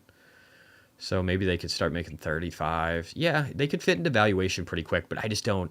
There's just not enough history here for me to really know if they're that interesting, though. Jason G, AEHR. Okay, let me look. I think I maybe have that one. What time is it right now? 4:20. Okay. All right. Let's see. AEHR. This is Air Test Systems. It's been dropping. It is a $332 million company. It is really, it's pretty oversold on the RSI on the weekly time frame. It's probably getting that way on monthly too. But let me look at the financials because I don't remember this one. These guys are a semiconductor business. They do have positive net income, only $6 million. That's not a lot of money. Their net income is $21 million. So let's see what their guidance is. It's kind of lopsided. It's revenue drops, though. That kind of sucks. I don't know what that's about. I don't know. It's probably pretty fairly valued. I mean, it's undervalued if they have growth that outpaces what they're showing for their guidance. If their growth was more like where it was at previously, and maybe they start making money, then it's probably undervalued and it should go up. But I just don't know. I don't know anything about this company and whether it's undervalued or not. I don't know what, it helps to know the fundamentals at that point. Otherwise, you're just kind of guessing, you know. You could just take a look and not even know the company and just look and be like, whoa, this is hella undervalued based upon what their financial statements are telling me. Others, it's like, maybe it's fairly valued, maybe it isn't, and I need more information. This kind of fits into that category, I feel like. Xerostomia. Hey, Jesse, could you do Path for me? It looks decent. Want your input. I haven't looked at this one before, too. I will just do this. I'm going to pull up some of these ones that I've already done. I'm just going to pull up the financial part and not focus so much on the chart. This one has 31% growth. It's got a positive net income now. They made $34 million, but it's a $12 billion company, which is a lot. That's a big number. Now, they're making some money off of bonds, about $818 million in that, and they've got $1.1 million in cash. That's not bad at all. It's good that they're profitable. It's good that they're guiding towards it. It's good that their revenue growth is 31% year over year. Looks like they did some selling in Q2 of 2023. Institutional ownership is increasing. Short interest is low. Making a profit versus expense, but just not making much. So this is an okay company, right? It's an okay company. What is their stock-based comp? Do I know what that number is? No, let's go to key charts. That is 22% of revenue. So if this company, if they stopped paying themselves so much with stock and then having to sell it to, pay the bills, I think that would help. They're having to, again, dilute a little bit, not a ton. But it's just 12 billion is such a large number. And without knowing that these guys are going to be making a bunch more money, I definitely wouldn't look at it as an option play. I don't care how low the chart is. If that makes sense. Hey, Jesse, I've been getting crushed in my leveraged small caps. Ouch. Yeah, TNA is probably fucking you pretty good, Dan. Sorry about that, man. Thoughts on cutting losses or letting the small cap thesis? I think it still plays out, but I would still personally rather be in a play that that I know well. Like I like some of these fintechs that I play in, and the PayPal and Hood. I would rather be in plays where I feel like they can benefit because they've been treated like a small cap, than just trading that generic. Because I had owned some TNA for a while, but then I was like, you know what? I would feel a lot better if I just knew the investments that I was invested in. So that's my focus.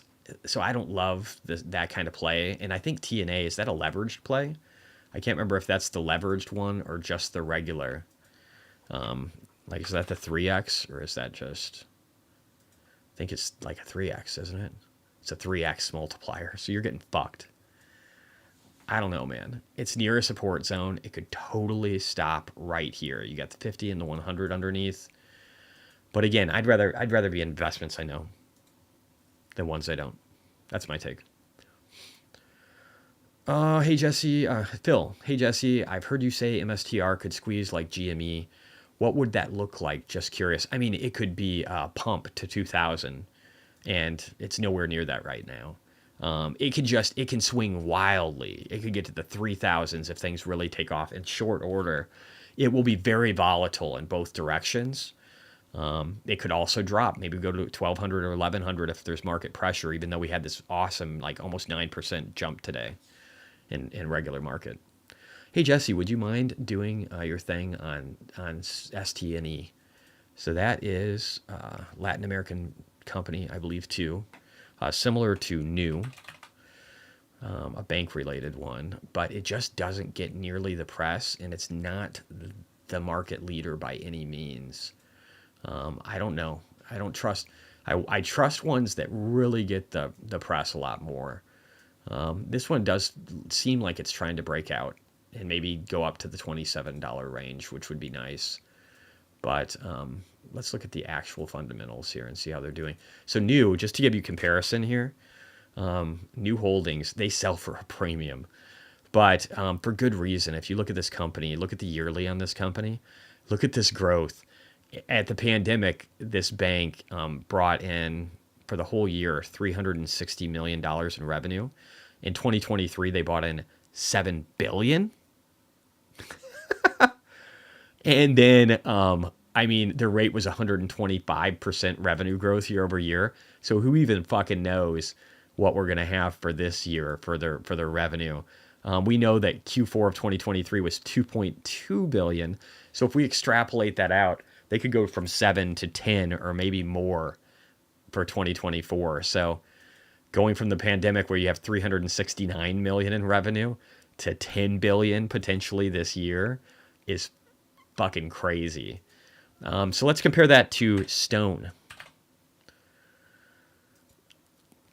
and see how they're doing. They've got 25% revenue growth. Their revenue growth during the pandemic, they made 627 million in revenue, and now they made 1.78 billion, whereas New had made over 7 billion. So these guys went from being like twice the revenue size of New to having New dwarf them. I don't love that, honestly.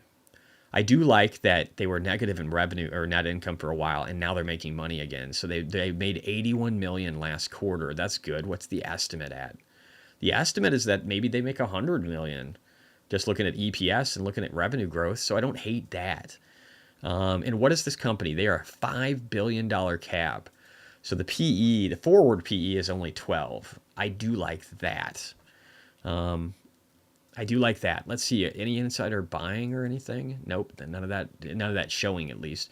Institutional ownership's dropped for a few quarters. Short interest is kind of not too bad. These guys don't seem to have those issues. But again, it's like a Latin American bank based out of like the Cayman Islands or Jamaica or something, like New. But Warren Buffett's invested in New. I don't think Warren Buffett's in this one. I mean, BlackRock's in it, but they're in everything. Not a lot of other familiar American names in this one, as far as ETFs that own it.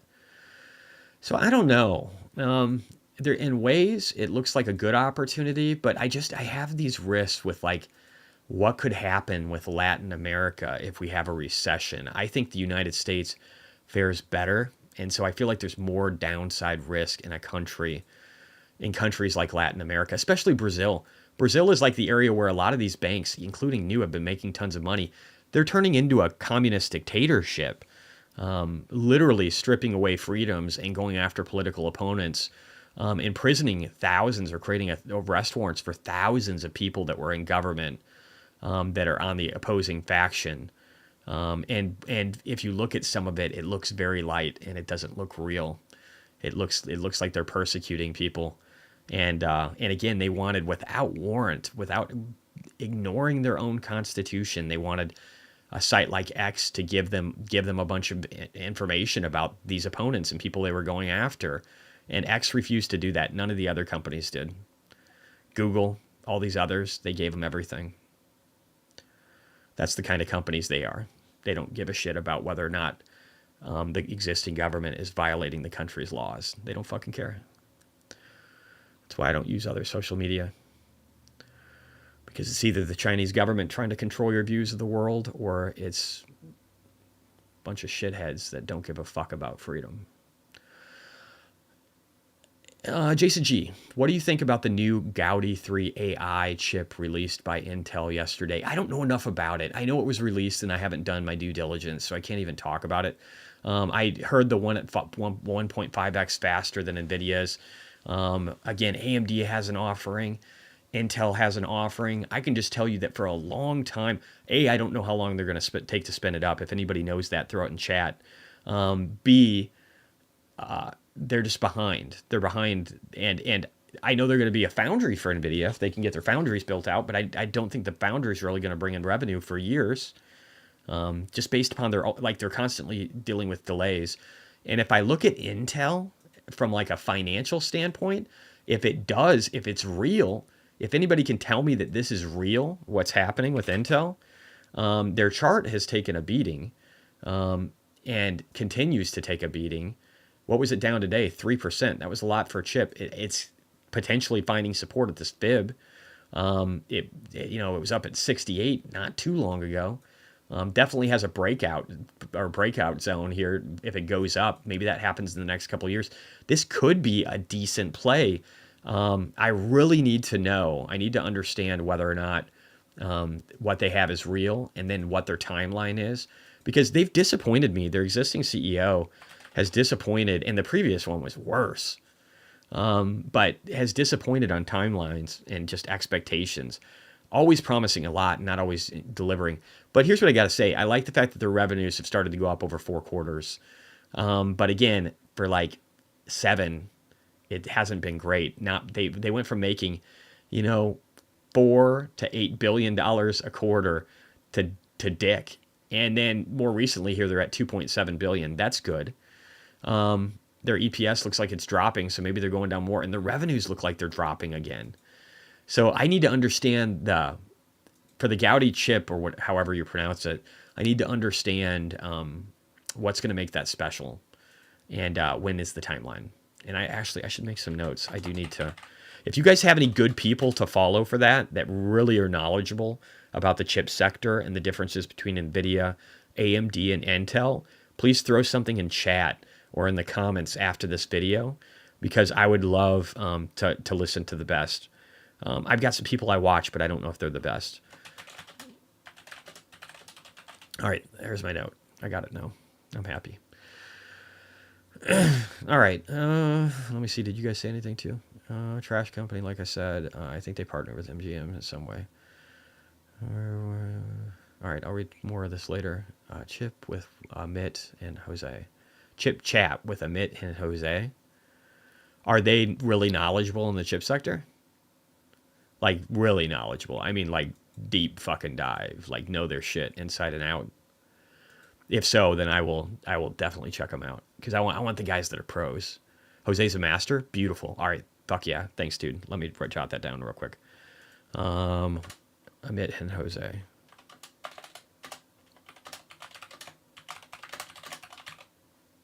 All right, cool. I will check that out. Thank you. I appreciate you, Mark. All right. Let's see here. Stone. Jason G, what do you think about I already said that one. Intelligent computing. I know you looked at quantum computing play Ionic Q recently. I believe QBTS and RGTI are also the quantum computing field, just as an FYI. I'll check those out later. The problem I have with quantum computing is just like the likelihood of it amounting to shit. I don't know. And I feel like if we really got any crazy quantum computing, it would come out of like NVIDIA processors in collaboration with somebody, And I know Google's got their thing. I know there's a lot of companies that do. But quantum computing is like the keys to the universe. It seems like it's just so far off. It's so far out. Sean, Castellano, let's rock. Okay, cool. That's where we got into this part of the conversation. Feels like Bitcoin wants 100K. I agree. Chaos is fuel for Bitcoin. Yep. Okay. Keep going on. I think Schiff had a stroke today because of Bitcoin. He probably did. Gold was down, man. Probably doesn't like that. All right, intelligent computing. According to Sebastian on YouTube, Stronghold BTC miner SDIG has some pretty big increases in institutional buying over the past 6 months. They all do. I could take a look at that one, but they all do, man. Doge is up today. Love that. Hey, yo. Tuning in from the car on my commute home. The music is awesome. Glad to hear it, Spencer. I'll try and do the intro again. I kind of like the intro. It gets me psyched up. I like to do the Bitcoin one first. Because I think it's just like, it's so true about society and how we're at a turning point on a lot of different levels. And I think Bitcoin can be a savior for a lot of governments around the world from themselves. And then I love the other one right after that from Crypto Bubble. I think it's just in MicroStrategy, what's not to love, you know? That just gets you pumped up after something that's pretty deep and serious. Anyway, again with thin lay, I should have known inflation was going to be hot today because my girl who never notices gas prices complained to me about how high her gas. You got that anecdotal evidence, man. There you go. Albert Pavel, hey Jesse, market wanted to go lower for some time, but it seems to have not taken the chance for a really large drop. Almost everything down, but not. Yeah, it just wasn't, man. In Bitcoin, I mean, MicroStrategy was up almost 9%. Now, don't get me wrong, we could still have pain tomorrow, but wasn't a bad day. It just wasn't. I thought it was going to be like decent six figures. I was expecting 200,000, $250,000, 300,000 in losses, and I didn't really lose much of anything. So let's see if it's up here. Without exposing too much here. Yeah, I lost about less than $40,000. I mean, what the fuck? That was a bear market for ants. Let me see here. Let me get down. Mr. Casper, hey Jesse, can you take a look at ICLN, please? iShares Global Energy ETF. That's hard to look at. I could look at it from a technical level. But again, I don't have much more than that to look at. So let me see here. What was it? And this might be my last one because, like I said, I'm hungry. I'm hungry, guys. I'm ravenous. And I'm feeling like sushi or something. I don't know. Something. Really hungry. Really hungry. Plus, I think we covered all of our bingo card related items today. Hopefully I got that right. Is that right? No, I think I got that wrong. What was it again? God damn it. Some of these ones I just don't pay attention to. And then it sucks that my ICLN. Okay. It sucks that my chat window doesn't stay up. I need to figure that out. I'll have to rename this. I can do that afterwards. All right. Wow. Really beat up. So it went up. I don't know enough about what this entails, but again, December 2020, ever since then, renewable, like clean energy related stuff has taken a shit. Nobody gives a fuck about ESG. People are more worried about gas and oil prices than they are in the economy. They don't care about renewables right now. And with high rates, they can't care, right? Like nobody's buying solar right now. Nobody's getting their end phase. Nobody, again, like Tesla isn't focusing on solar panels, are they, for roofs? Fuck no, they're not.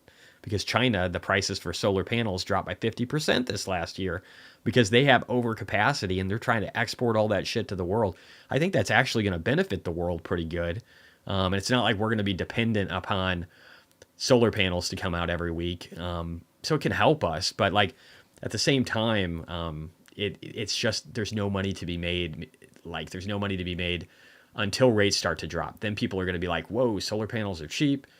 Maybe there's some local incentives that are still here and rates are getting more economical. Maybe my energy bill is lower if I get solar on my house. If you're in the right place, if you're in like that panhandle along the south, right? You got to be in the south, like the west to the south, maybe some lower Midwest to really get a lot of benefits, and down in Florida and that kind of stuff. But so this could have pain until rates come down. That's my thought on this one. But I don't know enough about the ETF and what they're invested in. They were at $34 and now they're down to 13. So it's been crucified. But you're also going to see, like, again, I think nuclear is still going to be a thing. I think all forms of energy are going to be a thing in the future. I think everybody needs them. All right. Let me just look at the latest chats here. Probably a by the blood moment. Hey, Jesse, Guru, can you please look at 4? Some of these others I'll have to do tomorrow, guys. I post the market recap earlier in the day. I'll try and do it early tomorrow. So if I didn't get to you today, throw your stuff, like just get into chat and put it in there near the top, and that way I can get to you guys sooner. I always kind of miss some at the bottom, but I try to do as much as I can. It looks like I got a few I got to catch up with here. So if you guys want to do that, that would be helpful. Quantum computing seems like cold fusion. Yeah, it's totally cold. Yes, it's fusion, dude.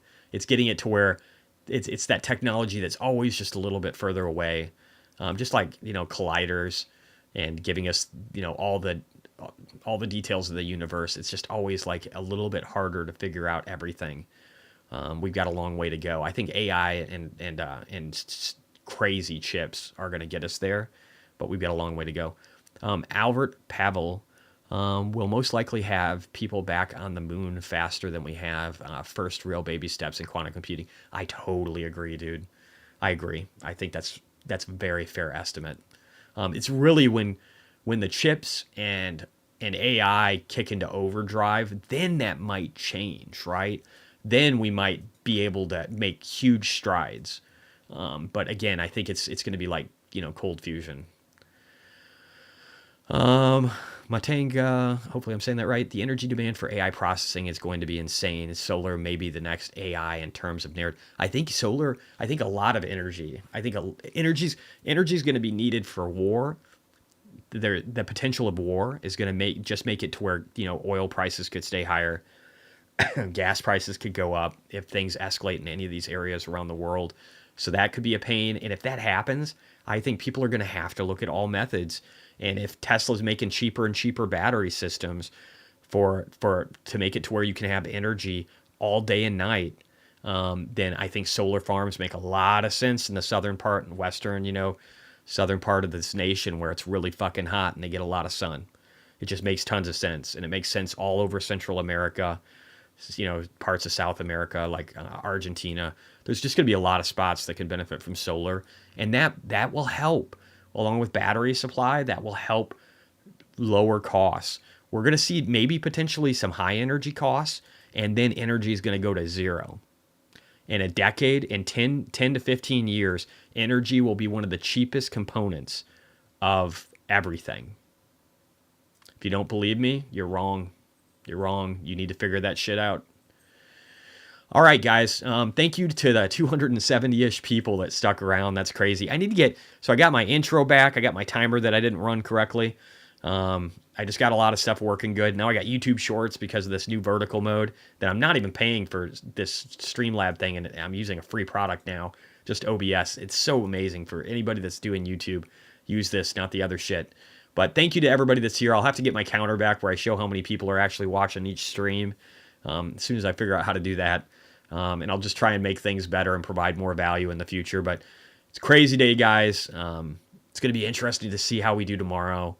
Very interesting to see how we do tomorrow. C-list, 20 to 30 years, energy could get really cheap. I think it'll be like zero. It'll be a number you don't even think about. Maybe you just have to replace some panels every once in a while. I can tell you this. I say a lot. I've noticed a lot of ums. I can tell you this.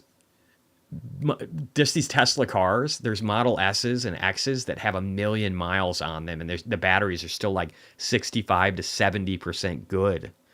So we can make stationary batteries that can last a decade, 2 decades.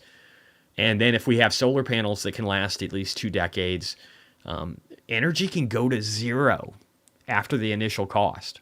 Can go to zero. And it helps.